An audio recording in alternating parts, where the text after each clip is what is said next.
हाय दोस्तों, star area technical classes में आप लोगों का स्वागत है। आइए, हम आ चुके हैं लेक्चर नंबर 14 लेकर, जिसमें हम आप लोगों को बताएंगे कुछ विशेष अर्धचालक पदार्थ जो हमारे इलेक्ट्रीशियन में युक्त होते हैं, जो चैप्टर नंबर 3 के अंतर्गत होता है। इससे पहले हम चालक पदार्थ, अचालक पदार्थ, उसके बाद पहले फिर अर्धचालक पदार्थ बता चुके हैं, जिसको इससे पहले वाले लेक्चर में आप लोगों ने देखा। और आज हम कुछ विशेष अर्धचालक पदार्थ बताएंगे। सबसे पहले अर्धचालक पदार्थ हमारा होगा यूरेका। क्या होगा? Eureka. Number 1 eureka most important होता भाई। यूरेका क्या होते हैं? इसमें यह तांबा तथा जिंक, ये तांबा तथा जिंक का मिश्रण होता है। ये तांबा तथा जिंक का मिश्रण होता है। तांबा जो होता है कॉपर प्लस जेडियन होता है, ये 60% होता है और ये 40% होता है। मोस्ट इंपॉर्टेंट, बार बार पूछता है ये किसका किसका मिश्रण होता है? तांबा और जिंक का मिश्रण होता है। फिर उसके बाद होता है इस तांबा और जिंक का मिश्रण होता है। इसमें दूसरी बात, इसका विशिष्ट प्रतिरोध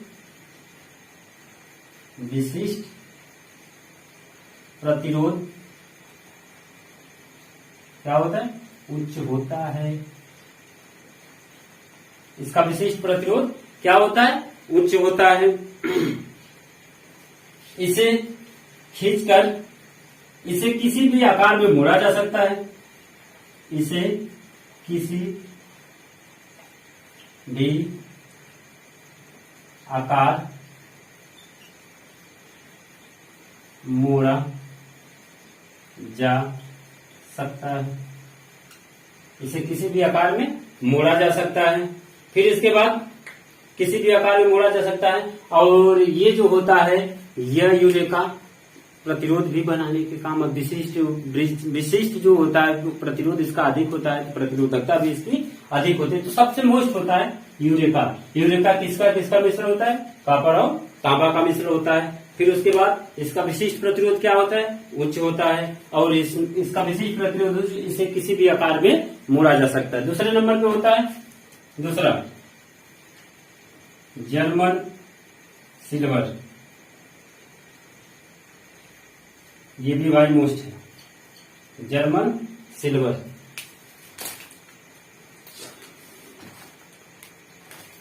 कहाँ गया भाई? चलिए, जर्मन सिल्वर। जर्मन सिल्वर में क्या होता है?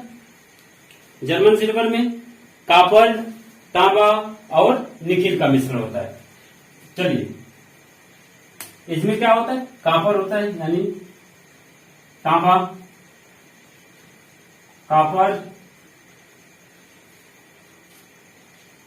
कॉपर हो गया, जिंक हो गया, कॉपर निकिल,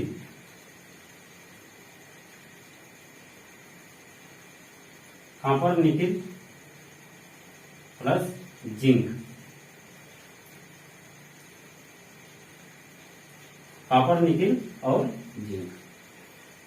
कॉपर निकिल और जिंक का क्या होता है? मिश्रण होता है। कॉपर कितना? 60%, निकिल कितना? 15%, ये 25%। 60%, 15% और कितना? 25%। इतना होता है। समझ में आया? कॉपर, निकिल और जिंक बहुत मोस्ट है। इसको आप लोग समझते जाएंगे तो बढ़िया होगा। कॉपर, निकिल और जिंक। कॉपर क्या होता है? 60% होता है। निकिल कितना? 15% होता है। और जिंक कितना? 25%। ये होता है जर्मन सिल्वर। यूरेका भी पूछा जाता है, कार्बन और जिंक का मिश्रण होता है। 60 और 40 का कॉम्बिनेशन होता है। इसका विशिष्ट प्रतिरोध क्या होता है? अधिक होता है। इसमें भी किसी भी आकार में इसको क्या किया जा सकता है? मोड़ा जा सकता है। फिर उसके बाद जर्मन सिल्वर। जर्मन सिल्वर का मिश्रण पूछा जाता है। तो जर्मन सिल्वर का जब मिश्रण पूछा जाता है तो क्या होता है? 60, 15 और 25 होता है। फिर उसके बाद आता है क्या? तीसरा तीसरा हमारा होता है मैग्नीन। तीसरा क्या होता है? तीसरा मैग्नीन। चलिए मैग्नीन का क्या आता है? मैग्नीन में होता है मैग्नीज।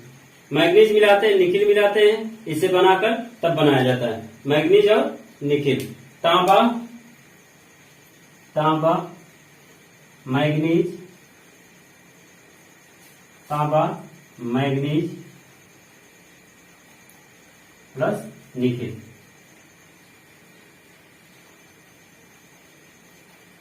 तांबा मैग्नीज निकिल कितना होता है इसका कॉम्बिनेशन?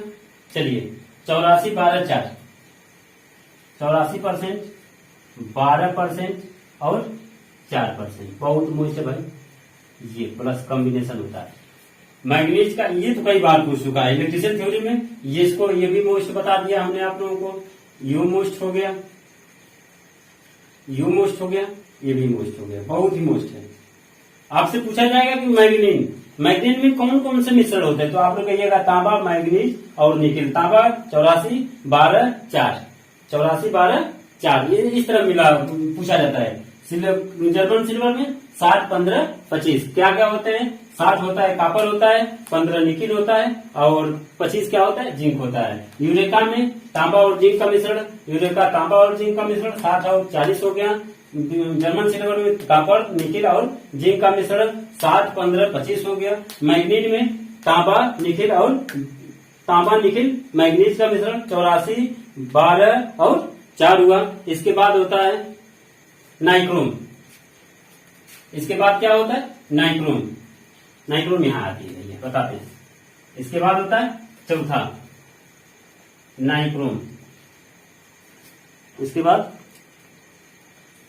नाइक्रोम। नाइक्रोम क्या होता है? निकिल और क्रोमियम का मिश्रण होता है। Nickel, nickel plus chromium, chromium, nickel plus chromium का मिश्रण होता है। निकिल और क्रोमियम का मिश्रण 80 और 20 का कॉम्बिनेशन होता है। 80% ये होता है और प्लस 20% ये होता है। निकिल और क्रोमियम का मिश्रण 80 और 20% होता है। उसके बाद होता है कार्बन। कार्बन भी कर सकते हैं कि अर्धचालक होता है कार्बन, लेकिन अर्धचालक के रूप में प्रयोग नहीं किया जाता है, कार्बन होता है। अर्धचालक के रूप में प्रयोग नहीं किया है क्योंकि ये कंडक्टिव मटेरियल की तरह काम करने लगता है। बढ़िया तापमान बढ़ जाने पर कंडक्टिव मटेरियल की तरह काम करने लगते हैं। उसके बाद आता है 6 पे कैथर। कैथर भी एक प्रकार का चालक अर्धचालक मटेरियल होता है। इसे तांबा लोहा और क्रोमियम, तांबा और लोहा, इसमें क्रोमियम, क्रोमियम तांबा प्लस लोहा, ये तीनों मिलाकर बनाया जाता है। क्रोमियम तांबा लोहा, ये इतने मटेरियल होते हैं। सबसे मोस्ट होता है eureka, German silver, manganese, nichrome, ये सब इस 4 के 4 बहुत ही मोस्ट होते हैं। इसके बाद होता है कैथर, एक और होता है प्लेटिनाइड 7, प्लेटिनाइड, प्लेटिनाइड, प्लेटिनाइड, ये भी अर्धचालक मटेरियल होता है। इसमें तांबा, निकिल और जस्ता, टंगस्टन सब मिला जाता है। तांबा, तांबा, निकिल, निकिल, जस्ता प्लस टंगस्टन, टंगस्टन इतना मिला जाता है। तांबा, निकिल, जस्ता, टंगस्टन इतना मिला जाता है। तांबा, निकिल, जस्ता, टंगस्टन, इस प्रकार के ये अर्धचालक मटेरियल, कुछ एक्स्ट्रा अर्धचालक मटेरियल है जो होता है यूरेका। जर्मन यूरेका में तांबा और जिंक का मिश्रण होता है। जर्मन सिल्वर में कॉपर, निकिल, जिंक का मिश्रण होता है। मैग्नीज में तांबा, मैग्नीज और निकिल का मिश्रण होता है। नाइक्रोम में निकिल और क्रोमियम का मिश्रण होता है।